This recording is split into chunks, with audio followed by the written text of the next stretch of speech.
Okay, so we have an Illinois Everbearing Mulberry here. This is a branch that I left on last year. I had trimmed it off to do some cuttings, but I wanted to leave it on here to do an air layer this season. It's going across the center of the tree, so I'm going to get rid of it, but I wanted to air layer it this year.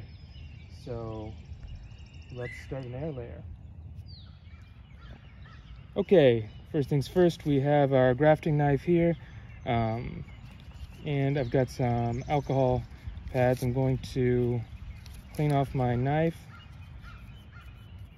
just as an extra precaution to help prevent passing disease between trees. So this ends the bark lifter. We'll use that in a second, but there's the knife. What we're using today is this rooting ball. You can just use a Ziploc bag, you can use tinfoil, you can use all sorts of things, a plastic bottle. I like these, they just kind of look nice, and they work well. So I'm just gonna see where this is gonna sit. This is gonna fold over on itself like so. Our cutting is gonna be, so we wanna cut right about here, right where that bud is, and then that's where our roots are gonna form. So maybe right below that, and then I'll break that bud off as well. Hopefully get some roots from both. So right below, I'm gonna mark it. There we have our two marks. We're going to find that. We're going to go. What we're trying to do here is cut through the cambium, not all the way through the wood. So around each side.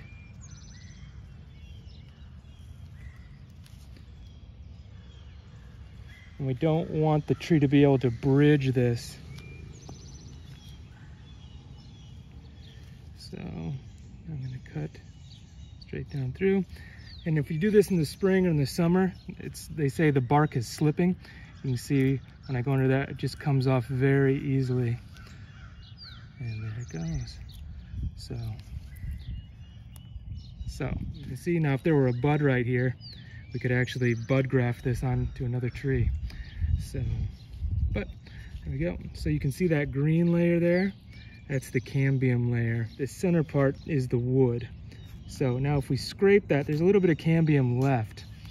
So you want to make sure you're cutting off that supply so it's forced to make new roots there. And if you cut, it'll start to oxidize pretty quickly, but if you start to scrape this, you'll see it turns a white color or a lighter color. And when it oxidizes again, it'll be kind of yellowish, but just scraping that off. So all that's just to make sure we've got rid of all the cambium and all we're leaving is the wood.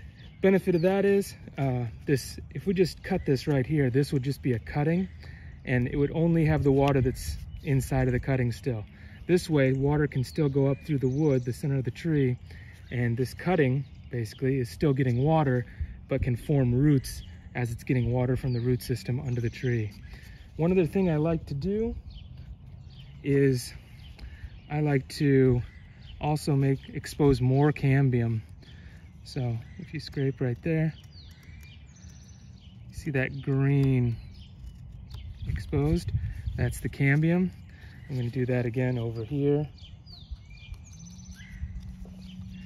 Okay, just gives us more areas for roots to form. I'm going to break that bud off because we can also get, there's undifferentiated cells right there that can root. Okay, the next step is optional. I've got this Clonex. It's rooting hormone. There's the ingredients if you want to read it. But I've put it in this other rooting ball. This just speeds up the process. These hormones are found in the tree and they'll build up around a cutting. But if you add it exogenously or from the outside, it's just going to speed up the process by a couple days, which can be the difference between success and failure. So I'm just putting this around here. Now it's going to root from, most likely it's going to root from that bud site and then also where we expose the cambium right around this cut.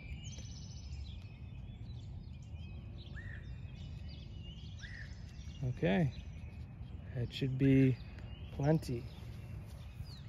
I filled the rooting ball with some Pro Mix and a little extra perlite mixed in. It's moistened a bit, but not too much. Not too dry, not too wet. Okay, so now we've got our rooting ball. Like I said, you can use a Ziploc bag, you can use tin foil, you could use a plastic bottle. There's all sorts of things you can use. But I like these, so we're gonna find where it's gonna sit. Right about like that. We're gonna close this over and then fasten it down. Okay, we got some of this twist tie. It comes in a roll. Just measure it out. That'll probably be enough. And little cutters right there. Put it through the sides here. And give it a couple turns. Okay, one more.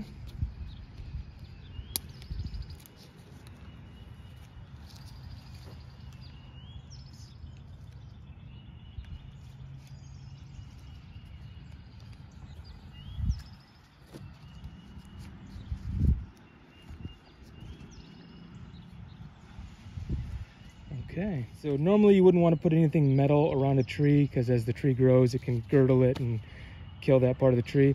But we know we're going to keep an eye on this for the next month or two, and this will keep it real sturdy so it doesn't twist and break those roots off. And in about a month and a half we'll come out here, we'll take these twist ties off, we'll open up that root ball and there should be roots in there. We'll cut this underneath and we'll have another Illinois Everbearing mulberry tree.